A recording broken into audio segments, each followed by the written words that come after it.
Well,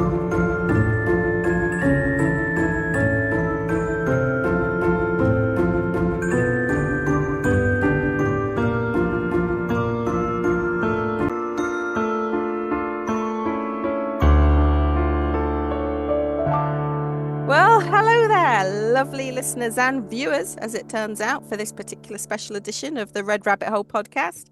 I am best-selling thriller author NV Peacock, also known as Nicky, and with me, as always, is actress, comedian, and therapist Lisa Shepherd. You keep adding more on. I know. Like soon you're going to be acrobat, chef. I might just start sending over some titles that I want. Yes, I'm here. Savant. Down the hole. Yes, I want that one. Magician. I'd like that Magician. one. That would work. That would definitely work. Yep. I'd like that. Yeah. Yeah. Sage. Yeah. I'm here. Excellent. Hi. But we have guests. We're not alone. We're not alone, thankfully. And we've got with us some very special guests from across the pond. We've got Krista and Lee from the Crime and Chaos podcast. Hello, ladies. Hello. How are you doing? Great. We are so excited to be here. I mean, I feel like when we both started looking into our podcast, we were like, this is amazing. We're American and, kind of crime and chaos mixed into one with paranormal and that. And then we come across yours and here we are. Yeah. We Excellent. melt perfectly together. I So agree. yeah, so we love being chaotic. We thrive on chaos. Krista and I don't think we know how to not be chaotic. So we apologize in advance. Hey, we've already said this podcast, The Red Rabbit Hole, is for people with ADHD who love true crime. Because me and Lisa go off on so many tangents. It's not even funny. It's the weird warrens that we dig down. Okay, so you guys picked up on the ADHD then with the both of us. Hey, all the good people have it. So. I agree. Our attention spans are not the best. Oh, what's that? Yeah. Squirrel. Squirrel. Yeah. So, But I do need to know, I'm sorry, what did you guys think of our accents? Because we were so trying to we were so excited and we were like, no, we can't do that because we don't want you guys to think, that we were being, I don't know, rude in any sense, but we were so excited. So we had to do our own accents that we thought, were cool. your accents are fine. We love American accents. I'll have to be a bit careful of doing any Britishisms, though. I can be quite one for saying things that are very, very British terms. So if there's anything that doesn't make sense, you have Okay. to say, hang on, wait a minute. Okay. What does that mean Okay. again? Okay. Yeah. So what we're going to do today is as always, we're going to turn it into a competition. That's always what we do down the Red Rabbit Hole. So me and Lisa are going to have a true crime off for our favorite UK true crime cases. And Krista and Lee are going to judge us and talk to us about those crimes. And hopefully come down on my side because, you know me more. Everyone loves an underdog. I'm going. Oh, Lay it on us, ladies. definitely.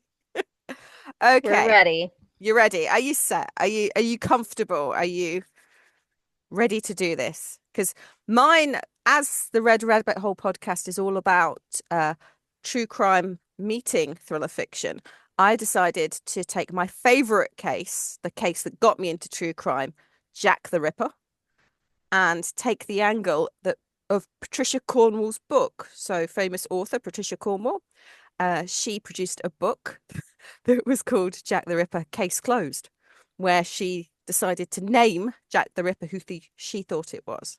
So Well, what I'm that's gonna done talk then, about. isn't it? Should we move on? Well, It's named. Carry on. Yeah, it's going to be one of those things. So the book came out in 2002. It was actually called Portrait of a Killer, Jack the Ripper, Case Closed, to give it its full title. And she came up with a suspect. Not one of the main suspects in the list. Krista Lee, do you know much about the Jack the Ripper case?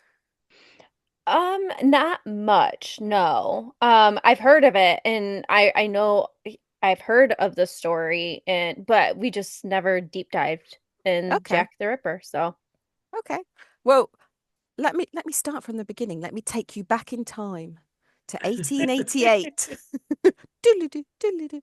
Down to 1888 in Victorian England, in the worst part of Whitechapel. And there was there was 5 murders. They called them the canonical murders, which me and Lisa actually had to look up that word when we started talking about it. Apparently it means in sequence or something, doesn't it? But I like saying canonical. It's just a great word. Feels like it's coming straight from Harry Potter. But yeah, there are 5 murders. They call them the canonical murders, and they were allegedly prostitutes, although it's been found out now later on that only 2 were actual prostitutes that were murdered. The other 3 were just very unlucky women down on their luck in the wrong place at the wrong time in Whitechapel. And they were effectively ripped apart in the middle of the street. They were dissected, parts of the bodies were taken, and there was all this kind of hoo-ha about it's a doctor and it's a, Whitechapel's a very poor area, so that they're assuming it's like a gentleman that these women would have been feeling safe with, that would have gone, somewhere dark with. And that's where you get the kind of eternal image of the guy in the top hat and the doctor's bag and the cape kind of stalking the foggy streets of Whitechapel. And he was never caught. He sent letters. Well, again, allegedly, there was letters sent to the police, the boss letters talking about the murders. And at one point, he actually sent a bit of someone's liver, I think, or kidney through the post to the police. And there was a huge... How did he do that? Like, how? It's not like he would have had a little plastic baggie, like he might use wax now. paper. How did they have paper? meat back then anyway? Yeah, it was like wax paper and stuff. It was fine. So didn't put it on ice. On ice. Yeah, frozen. That's what I was thinking. Yeah. So there was a lot of hoo-ha, and the police came out really as not well. They didn't take the case particularly seriously until the media got hold of it and started really laying into them, saying they haven't found Jack the Ripper. He's killing people left, right, and center. And it was a bit of a show for the police, because they weren't really doing their jobs. And he, like I said, Jack the Ripper was never identified. He was never caught. And it became this massive kind of part urban legend, part reality, because these women did get killed. And nobody really knows what happened, except apparently Patricia Cornwall, who decided it was a German-British painter called Walter Sickert. Now, when I looked into it, her evidence was pretty shaky. So let me run you through very quickly what the evidence was. So she said there was DNA evidence on the letters that was found. However, that was completely thrown out by other laboratories. So again, that's a kind of what's there? Apparently, Sickert confessed to being Jack the Ripper, but how many? Is that really evidence? Well, and I think a lot of alleged criminals do that. Okay, we did it. Maybe for clout or something. This is a huge case. One of those beat my chest, like, yeah, it was me. But did he really? Exactly. And also, I mean, maybe he just wanted to sell his paintings, because they were, if you look him up, they're pretty dark stuff. This guy was very kind of, there was obviously something wrong with him, and he had high, medical, mental health issues. He painted some really dark things. So maybe he just wanted to sell his paintings. We just don't know. She had the motive was that he was a misogynist, a famous misogynist. Well, weren't all men misogynists back then? God, there's not many that aren't now. I was just about to say, has that ever changed? No. And also, her other bit of key evidence is his presence in London. Well, do you know what? There was a lot of men in London at that time too. So I kind of felt that the whole thing was just a little bit shaky. But I liked the idea of someone actually, especially obviously a thriller author, coming up, like looking into the evidence and coming up with something different. She didn't just follow the same kind of suspect list that everybody else did. So that's her book. That's kind of what she said. So, I mean, Lisa, we talked. I introduced you to Jack the Ripper on the Jack the Ripper episode. Yeah. What are you thinking? Your evidence was more compelling than Patricia's. Sorry, Pat. I'm gonna put that out there. You convinced me it was the other guy who went on the ship and went off and did it more in America, didn't he? Yeah, you guys inherited Jack the Ripper in my theory, because my theory was a guy called Kelly who'd escaped from Broadmoor of all places. He'd gone to Broadmoor because he'd ripped his wife up. He was an upholsterer, so he had a very sharp materials, and the way the women were pulled apart, it was like someone pulling stuffing out of a chair. And he escaped literally just before the murders happened. And then after the murders happened, he jumped a ship to America. And you can actually see the headlines in America. So for each place he docked in, like New York and, and places like that, there's a headline saying Ripper hits New York, Ripper hits Boston. And he's there. You know what? Go ahead, Lee. Here we go. You know what that kind of sounds like? The Cleveland torso murderer. I was just going to say, so what year was this again? Remind me. So it was 1888. So you would have been, and it was the end of 1888. So you'd be coming into 1889. And ironically, at the same time as Jack the Ripper in Whitechapel, there was a torso murderer. That is so interesting. Yeah. So that was the Cleveland torso murderer. Yeah. So that kind of sounds like what we're talking about. We haven't covered this yet. It's a spoiler alert, a future episode for us, but yes. Yeah, it sounds a lot like that. Yeah. I have so much I want to see these paintings. I have so much I want to look into at this point now. A little bit more about Pat, Patricia, whatever, But your theory is pretty good, Nikki. Well, I must admit, it's not particularly my theory. I just adopted it when I saw all the evidence. Sure. I just thought, well, this is it. To me, this is the guy. And there's lots of other stories and lots of other suspects. I mean, there was a guy called James Maybrick whose diary claiming to be Jack the Ripper was discovered, but I think that was very much later found out to be a fraud. But the Jack the Ripper story and the kind of urban legends around it and all the information, my God, it's just mind-boggling. And I would recommend anybody kind of looking. I mean, I'm literally just scratching the surface here because we could talk for days, not even hours, but days on all the suspects and what happened and what went wrong. But yeah, the police kind of, they weren't very good at they didn't have a lot of experience with serial killers, did they, at the time? And also partly, I suspect some of the canonical five weren't actually killed by Jack the Ripper. I think that there was people there that was like copycatting as well. But I think there were other murders that perhaps should have been Jack the Ripper, but weren't actually put in, because there was a ton of murders. As you can imagine, women were, we're vulnerable now, let alone back in Victorian England. And it was just absolutely, you taking your life in your hands just to go out, and there was nowhere for them to sleep. A lot of them had to sleep on the streets. So my question to you is do you guys, because I know here in America we have a Cleveland torso murder, like all of his evidence or their evidence, because he wasn't really caught, is in a museum. Do you guys have something like that? Yeah. Okay. There is a Jack the Ripper museum in London that I've been to, and I went on the Jack the Ripper tour through London, so I actually toured all the places where the canonical fives were killed, effectively. Oh, that's cool. It was, although I must admit, I mean, morbidly cool, I guess I should say. Yeah. But the funniest thing was and it was really busy. It was like a Tuesday night, and it was incredibly busy. There was like 4 tour guides, and I'm looking at the tour guides, and like each one's got like a top hat, and they're dressed like Jack the Ripper. I'm thinking, this is so cool, I look at my tour guide, and he's just dressed in a baseball cap and a puffer jacket, and I'm like, oh. But then it starts like touring us around.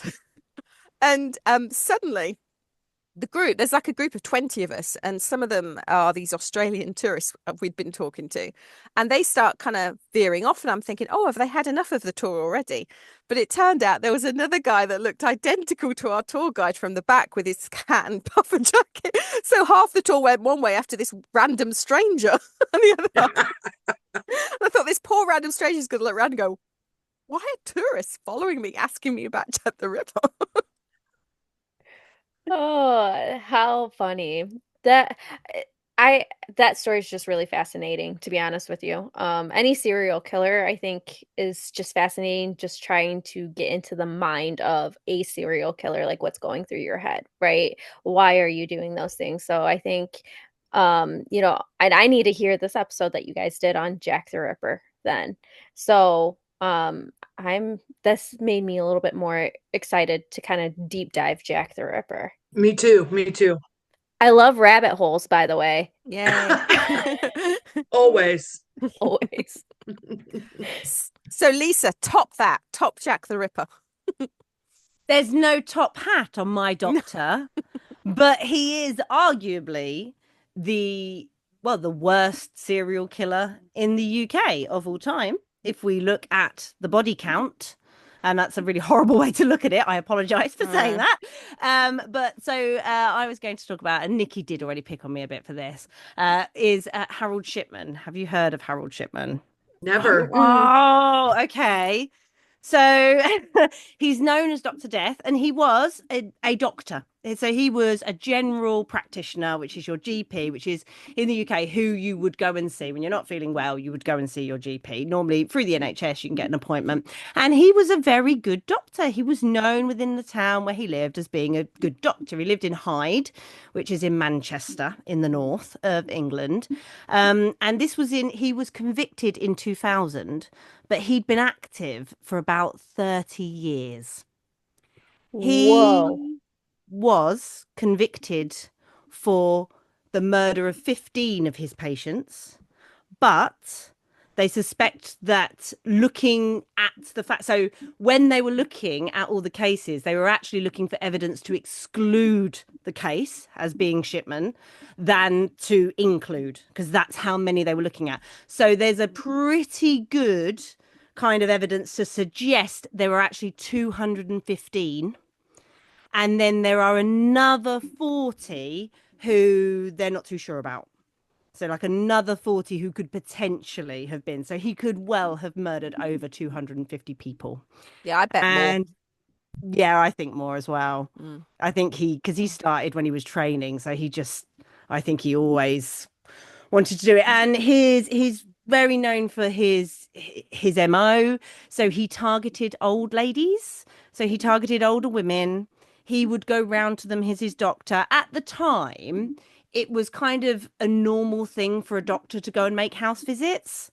Mm-hmm. So what he would do, he would go and make house visits to his patients, and then he would give them an injection, say, oh, you need an injection or you need blood drawn or something like that. And then he would inject them with diamorphine, which he would give them a massive overdose of diamorphine. And then they would peacefully pass, but not, it was murder. He didn't murder them. It links back, or there's a lot of suggestions that links back to his mother. So his mother had cancer in her later life. He was very much her favorite child of all her children. He was definitely a mummy's boy. And I think there is some suggestion that the doctor helped his mother, and that maybe he was kind of recreating that over and over again. But there's some really creepy, horrible things about it, like things that he would turn the heating up because that would help to start to break down the diamorphine quicker. So it meant so that even in summer, they'd come into these houses and find these women have died, been not knowing they've been murdered, but they'd go, why is the heater on? Why is the heating on? It's July. It's sunny. And there are a few things that really, really fascinate me about this case. One is, I think our attitude in the UK, and the fact that he got away with it for so long. There were reforms following his arrest and sort of uncovering what he did. There were lots of reforms, particularly around how death certificates are issued and what we need to go through death. So he would quite commonly, like, he would say, yeah, so they're dead, I've done the death certificate, and he'd just send it off to the coroner to be signed again. And he'd also go, oh yeah, and I think they need to be cremated. Yes, and he would suggest that to families and stuff like that. He was a good doctor. This was a small town. People trusted him. But also, he was like there were rumors. People would be rumoring a little bit, like, about, oh, don't see Dr. Shipman because you won't come back. Like, but it was true. It was what he was doing. But people were like, and I think there was a taxi driver who, many of Shipman's victims were also his customers. So he started to, like, they've gone to see the doctor, and again they've not come back. Like, why? So he had sort of raised a bit of awareness, and I think there was also a coroner who was a bit like, I'm not signing any more of these certificates. So for him, and eventually his final victim was Kathleen Grundy, who was 81 years old, and she had been the former mayoress of Hyde. She was in excellent health. She had spent, not much is known about the sort of earlier part of her life, but much of her later life she had spent volunteering. She was really well known in the town. She was a very popular woman, and she didn't turn up to. I think she was volunteering in a charity shop, or she was doing some sort of volunteering, wonderful activity. She didn't turn up for it. They raised, where is she? They went to go and find her. And then it was actually her daughter, because Shipman had typed up, and you can see it online, this really rubbish attempt at a rewrite of Kathleen Grundy's will, to say that she wanted to give her whole estate to her very good friend and doctor, Dr. Harold Shipman. And it was about £350,000. So it was quite a lot of money that he was trying to get. And I think her daughter is a solicitor, and was like, no.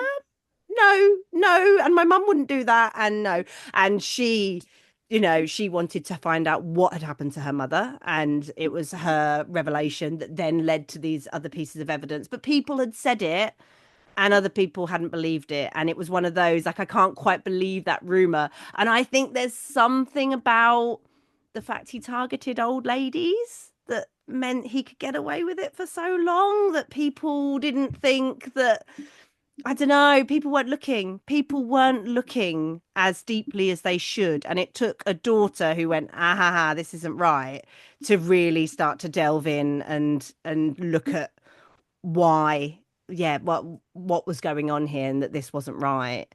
And I think there was still people in the, there's massive inquiries into all of this that you can read, because of course it did have to lead to all sorts of changes in legislation around death. And doctors are no longer allowed to do house visits and things like that. That's definitely not something that they would be able to do.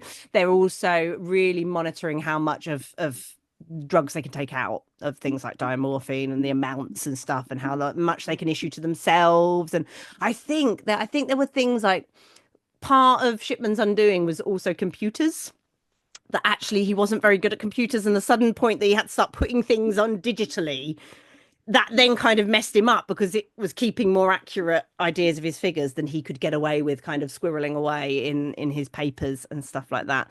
And he was convicted. He got a whole life sentence, and he took his own life in prison. And he did it just before, I can't remember the exact details of it, but it was around, he had to do, I think he did it just before a certain birthday. It may well have been like his 50th or 60th birthday.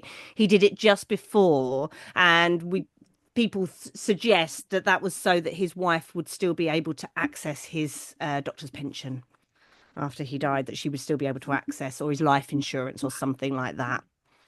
Yeah. So he was the most, like, calculated, I think, man as well, that to have won, just got 30 years. So yeah, we've had that here for sure. Dr. Kevorkian. I actually just had him pulled up on my tab. I'm like, this is Dr. Kevorkian for sure. Dr. Kevorkian. I'll let you kind of explain briefly about Dr. Kevorkian, but I believe it's the same, kind of trail of murders, is that he Yes. was over medicating. Yeah, so he was over medicating to help individuals with assisted suicide that wanted Mhm. to die. And actually, a fun, like, little fact was, I guess, in one of the state parks that, a family member was working at, my family member was working at, he was assisting in that state park in his van. Oh, sirens, they're coming to get you. Oh, Wow. yeah, sorry. That's gotta be Lee's house. Perfect timing, right? So, but yeah, he did these assisted suicides in his van. So, yeah, and he was his famous quote was, "It's dying is not a crime." So, Murderers, though. He's yeah. Yeah, basically, yeah, no, Yeah. Very kind of much a so. crime. In every Yeah. country, everywhere. on the Yes. side of his van, did he have like an overlay and he just peeled it off? So on the top it just said white Yeah. van man, painter decorator, and he peeled it off, and underneath it said Dignitas on wheels. Yeah. or something like that. Right. So, have you guys ever watched Ghost Hunters with like Zach Baggin or anything like Yeah. that? Okay, so he has a museum in Las Vegas. And that's I've been to that museum, and he actually has, I believe it's his van in his museum. Lordy. Uh-huh. So I bet that's haunted up to the hilt, isn't it, with so many deaths? But then, I mean, is it like these kind of doctors of death or angels of mercy or whatever, whatever people want to call them? Is it murder light? Because they're not doing it violently. Like Jack the Ripper was very violent, and obviously those Right. women didn't want to die and shouldn't be dying, and he did it in almost like a frenzy. Whereas it's so calculating for a doctor to administer death effectively rather than just give it. I think I don't know. I mean, because one, you're trying to help, and the others, you're not really giving a choice. So I don't, that's where Oh, I get. So, I mean, one, you're not giving a choice to the individuals, and the other, you are, because you're going to that, the individuals are coming to you asking, hey, can you assist me in dying, basically, assisted suicide. And then the other ones, you're just doing it because you want to. But is it kind of dropping into the kind of Craigslist kind of thing? Where the guy said he wanted to be out, or was it in Japan or somewhere like that, where he said he wanted to be eaten? And so a cannibal actually said, yeah, I'll do that. And so it Oh, was wow. consensual, but still against the law. He shouldn't have been Yeah. doing it, and it gets into that whole kind of realm of, but they're asking for it. But then there's laws in place to stop kind of assisted suicide because people perhaps are not in their right frame of mind, or they haven't been given the right information medically, or there's other factors involved. So it's So, hard, isn't it? well, fun fact about the United States, there are certain states that allow assisted suicides Oh, here in America. Of wow. course, okay. there's a criteria. You have to be diagnosed terminally ill. You have to go through a psychological testing Mm. and things. Our state, Oregon, I know, is one of them. Hmm. Um, but I find that to be very unique, you know, and somehow we pass it. Yeah. Yeah. I mean, nothing's off limits here in America, I guess. That's true. I think they were talking about it for the UK, weren't Were they? Well, maybe, yeah, maybe not. Well, Scotland, they don't. They don't. Not everybody does what we do, but more England and Wales. I think. I'm sure it was. Oh, well, I heard it on sort of this funny radio chat show that we have on every day, where he just brings up like debate issues. But it must have been a bill or something going through Parliament for him to have brought it up. So I think Yeah, it's but being chucked around a bit. our government talk and talk and talk about everything, but they never actually do anything. So There I is don't that, think we're yeah. ever in danger of actually having any Yeah. law passed, good or bad. I Well, think the and it thing. also, oh, go ahead. No, you go. You go. So it also goes with the fact that you chose this profession. A doctor's profession is to heal and aid. And Mhm. you signed when you decided that you were going to have morals, values, ethics. At the end of the day, you did it real dirty with a lot of Yeah. people. And, it's disheartening because those families, I'm just picturing them sitting around the bed. Oh, thank God the doctor's here. Mm-hmm. Maybe grandma has a little bit more hope. And then meantime, he's swooping in. So, not a fan, but also can understand the states where it's legal at times. Do you know what I mean? I think there were some people after that were thankful because Shipman had done for their family member what someone had rumoredly done for his mother. But you said exactly what I was going to say, Krista, about the trust. I mean, the trust in your GP. Your GP used to be someone you would really trust around that time, and it just all threw out the window. Nobody could trust their doctors anymore, and there had to be so many doctors in a trust. And I think now that's why we have to, in this country, you see who you don't have a named doctor, you have a named surgery now, so that you see all different doctors, so that there's not any one person who is supposedly in charge of your care. So not just one doctor can kill you, but several. They can all work together. They can, yeah. So you have a crew. I guess. But that's really interesting. Yeah, I don't know. I'm like, okay, kind of like Dr. Kevorkian, right? Like it wasn't morally wrong. You could see it both ways, right? But Shipman, that is just wrong regardless. Like, yeah, maybe he was thinking that he was doing some good, but in the end, like you're not giving those individuals a choice. So absolutely. He was doing it for himself. Yeah. There was some sick thing in there for him. I'm here to tell you, ladies, it's still happening somewhere within our healthcare systems in both areas. It's going to come out eventually where, down the road, and we're just mind blown at, oh my God, after all that, things happen all the time in healthcare. Oh man. Yeah. We'll see. It's not good. Although I must say the name Kevorkian has such a lovely mouthfeel. So much better than Shipman. Kevorkian. It does. Just let it sit there for a minute. Kevorkian. Kevorkian. You sound like you sound, I don't know. It's almost very like Russian ring. Yes. Yeah. Or like Klingon from Star Trek. Kevorkian. That's ready for a thriller fiction novel, I think, that name. That's ready to be there you go, Nicky. Serial killer, in a book. Yeah, I think there is a movie based off of him. So it's a good maybe deep dive for you guys if you guys come this way, look into Dr. Kevorkian, you can see more.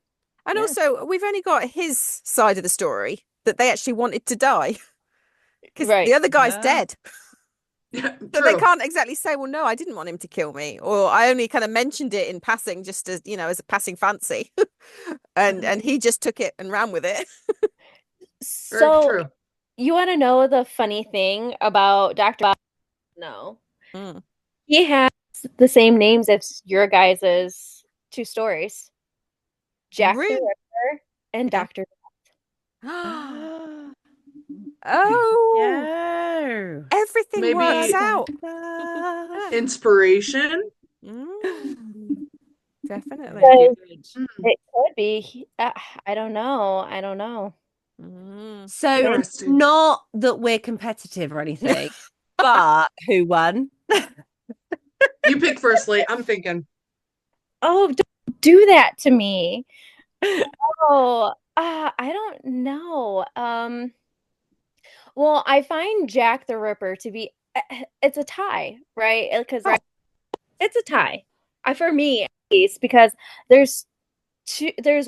so Jack the Ripper, I find gory. I don't know. Maybe I'm messed up in the head. I don't know. I love gory. I love hearing the intricate details about different things. I just want to get in the mind of a sociopath, just to see what they're thinking during the time. There is a picture that Nicky, there was a bit of photography around for the last murder. Was it Mary Kelly? Nicky? Yeah, there's a picture of what happened to the last canonical victim, Mary Kelly. that you can Google, and I actually recommend you don't do it. You're gonna do it now, I've said it, but I would say you'll sleep better and be a better person for not seeing that photo. So no, I will ask her to do it. I'm going to do it. You're gonna do it. But also, I think Dr. Death, you know, Shipman also has like a few of the details that I find really, you know, curious. One, you have fraud, you know, and then you have medical, and then it's just seeing the corrupt side of what doctors can do. And, you know, even the smartest people can be, you know, sociopaths themselves. So I don't, it's a toss up, really. Well, Krista. I'm going to be a tiebreaker because I love the whole story about Jack the Ripper, but for me, I'm going to go with Lisa on Shipman only because the way that evidence has progressed from 1800s up to 2000s, and you mean to tell me that that many family members, that many colleagues, Yeah. it took them that long? So the crime aspect, that it went completely unheard of, that's what drew me in. Is that, are you kidding me? In the 2000s? And you're just now realizing this. Yeah. How did he get away with it for 30 years? And I think he had a drug problem as well at one point. So he had to go into rehab and stuff like that. So he wasn't, though he was known as a good doctor, he wasn't always a good doctor. There was definitely, you know, some suspicion, but nobody kind of followed it. I am not surprised. Yeah, never I'm not either. underestimate the English's ability to just look the other way. Listen, we may have the same issues here too, so it's okay.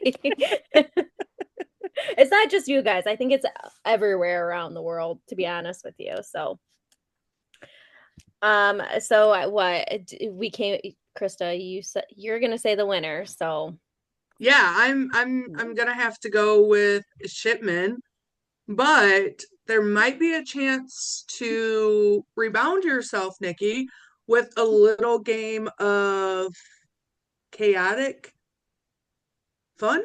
Yes. Yes. Okay. Yes. Second chance to win. Okay. Double or nothing. Bring it on. Won. I think you won last time we played a crime off, didn't we? To be fair. No, I think you won the last one. Oh, did I? Yeah, I think you did. So I told that author they can never come on again. Oh, right. I'm Okay. Are they still down here somewhere, Nicky? Did you let them back out the rabbit hole, or did you just shovel them away somewhere? I eased their pain and left them. Oh, God. Sorry. Have another game. Yeah. all right, Krista, take it away. I have a scenario for each of you, and ironically enough, Jack Ripper's mentioned in the first one. So Nikki, we'll start with you, and we're going to do a would you rather, and it's all the ultimate crime scene challenge. So, would you rather spend a night alone in the Tower of London, who's known for its brutal executions and hauntings, or be locked inside the house of Jack Ripper's last known victim for 8 hours with only a candle and a notebook? Can I do both? For a good time? Absolutely. Yeah. That's a no-brainer for me. I'd do both. But if I had to choose one, I'd just pick the Tower of London because there's probably more to see and do there, you know, whereas it's one kind of room for Mary Kelly. It's a whole place to explore for the Tower of London. Yeah, Mary's not going anywhere. Get She's out not. and, you know, see a little bit. Yeah. Let's get a bit of sightseeing in while I'm doing it. Yeah, right. Make it a trip. Yeah. I agree. I would want to do both, but I think I would probably do the London for sure. Okay, Lisa. Okay. Would you rather have to convince a serial killer you're their biggest fan for an exclusive interview on the Red Rabbit Hole, or go on live TV and defend an infamous criminal that you secretly believe is guilty? Oh, gosh. That's a tough one. I want to say neither. If Nikki can say both, I want to say neither. I'll do them both for you, Lisa.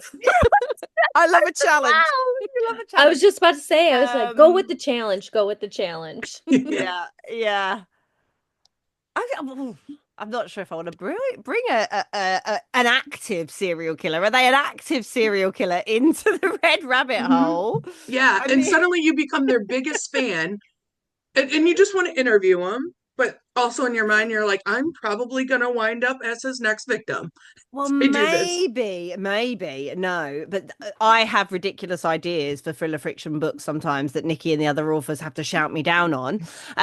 What if I am doing that, but I'm basically like undercover and I've got to bring them in, but I've got SWAT. Maybe I'm, got wire on, got SWAT, and I'm like, it's going this way. I mean, not that I'd know because we do it virtually, but still, I wouldn't know where he was or where he or she, most likely a he, from what we know. But so I think I'd go with. I mean, it'd be a good exclusive for the show at least. Get our ratings up a bit. That's where I'm at. You got to do it. Do it for the fans. Take one for the team. That's right. Look, Lisa, if you can't handle it, tag me in. Just tag me in. Nikki is clearly always down. Yeah, pretty much. Always. Down to clown. Okay. And Lee, would you rather be given the answer to one major unsolved crime, but you can never tell anyone, or be given the ability to see the last moment of any victim's life, but you can only see it once? Well, we know that I cannot keep my mouth shut when I have like crazy information because Krista, you're the first one that I text. So I'll go with the second one because I can help solve crimes, right?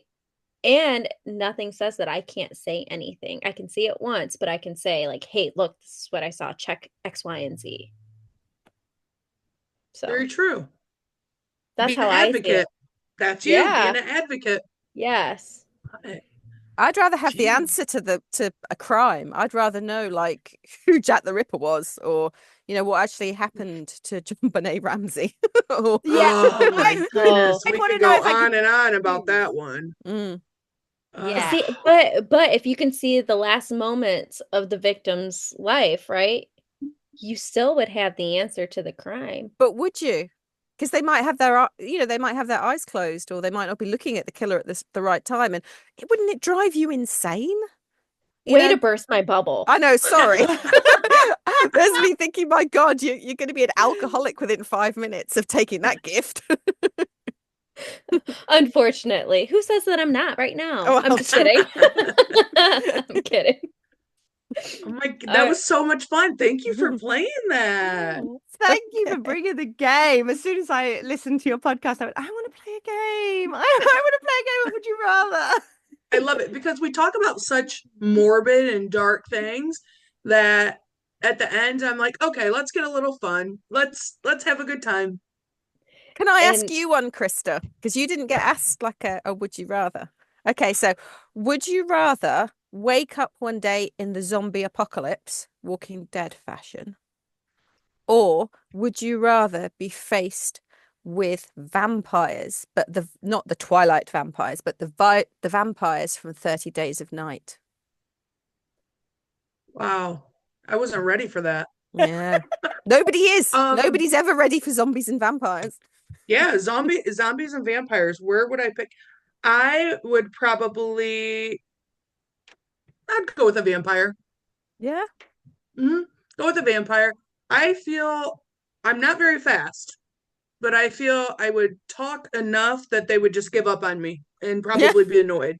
So they'd say, you know what? We got to move on. Zombies wouldn't know any better. They would just sit there and listen. Just take a garlic supplement. You'll be fine. I thought that too.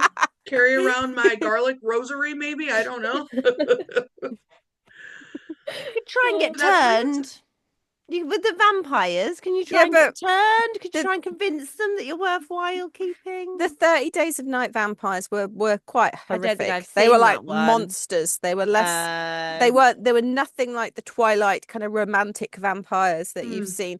They're more the kind of just rip you apart before even sort of looking at you. They weren't much of a conversation. I might go Walking Dead then, just because of the structure of the show. I'll think all is lost, and then suddenly salvation will arrive, because that's how the show goes every episode. Yeah. So Lisa, I don't know. That's a tough one. It is, isn't it? And in the zombie apocalypse, Lisa, then what would be your special power if you could choose one? What would be your special power? Ooh, well, that's Nicky's good at this game. I know. Same question to Krista and Lee. Then think about it. What would if I was like God? Who knows? Maybe I am. I'm not. But if I could like gift you a special power in the zombie apocalypse, what would you ask for? We can go with anything. Anything. Yeah, the world is your oyster. Oh, it's an undead oyster, but it's still. Yeah. Probably to throw fireballs. Yeah. Ooh, that's a good one. To just unlimited amount, of course. I can't run out of fireballs. Just keep. Well, then I would set the whole earth on fire. And good aim. You what? Sorry, the good aim. Good aim for a headshot. Oh, okay. But like, would the power of healing potentially give me the ability to actually turn them all back and reverse? Oh my God, you're thinking like big. You're not like just trying to survive yourself. It took me a while, but yeah, I got that. Oh well, I want to heal myself, because obviously the risk of in the zombie apocalypse is that one little cut is going to take you out, isn't it? They don't really look at that enough in Walking Dead. Actually, I think once the apocalypse arrives, that's going to take out more of us than the zombies are. Yeah, definitely. The lack of nutrition and everything else that's gonna is going to make that worse. Yeah. So yeah, the power of healing. Healing. Okay. Wow. Kill them all. Yeah, I think I'd go with the power of necromancy, so I could control the dead. It would actually be my undead army. I would have never thought that.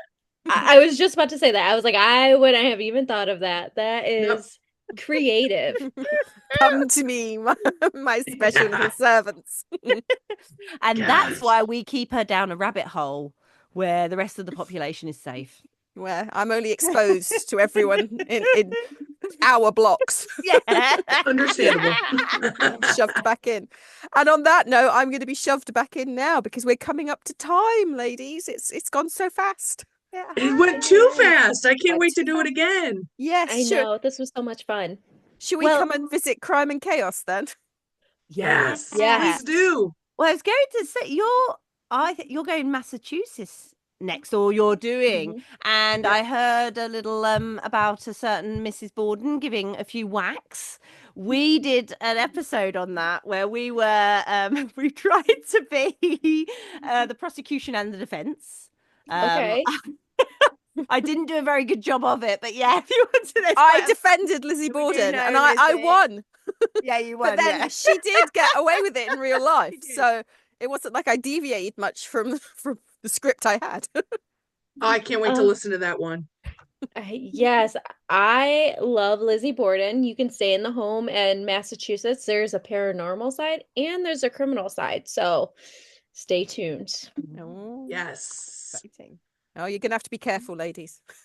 But I genuinely don't think she did it. I mean, that's why I was quite passionate about defending her, because I really don't think she was the person that did it.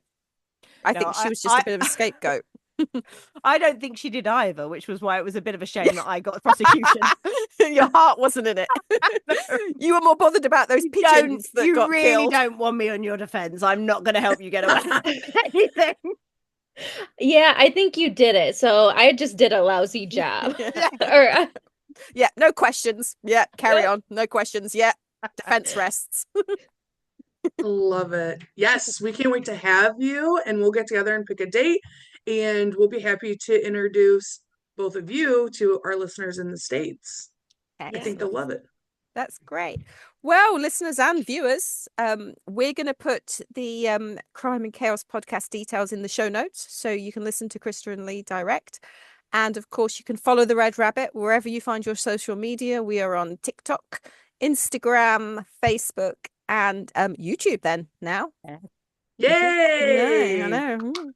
And Patreon. Don't forget Patreon, because we upload months and months in advance. So if you want to see what's coming up and have a listen before everybody else, then you can do. But of course, if you don't want to do that, then all you need to do is actually subscribe to us, because we are still a new podcast, and every subscription just makes us happy, doesn't it, Lisa?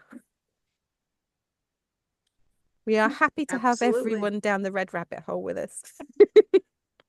I'll stay down the Red Rabbit hole with you guys. You will, Lee. Yes. Oh, I'll kill her soon. Another victim for my undead army. Don't worry, I'll heal you. Yeah. Awesome. Right. I feel like we cancel each other out, Lisa. We do. We do. You're the yin to my yang. Yeah.